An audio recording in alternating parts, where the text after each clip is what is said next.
3 महंगी पड़ी हुई है यार।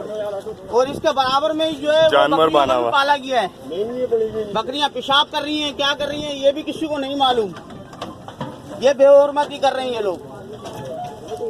बाबा को दिखाओ यार। हाँ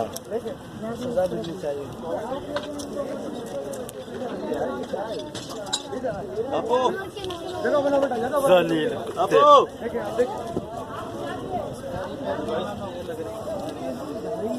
मीडिया बुलाओ, मैं कह रहा हूँ मीडिया बुलाओ, मीडिया ऐसे काम नहीं, मीडिया बुलाइए आप। बिल्कुल मीडिया डाल के चला रहे हैं। मैं नहीं देखे आप देखे जानवरों को बांधा गया प्राण पाक के पास, और प्राण पाक की गई, जलाई गई है। भाई इन्हें रखे जाते क्या रखने की जगह है ये?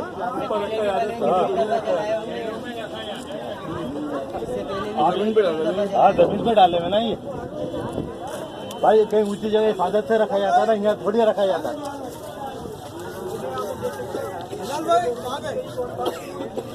दोस्त वहाँ भी बनाओ मेरे दोस्त, वहाँ पे भी बना लिया आपने। अब वहाँ भी बना देखिए पैरों पे चलाए गए। देख के तो नीचे रखियो, थोड़ा पीछे खड़े हो जाओ।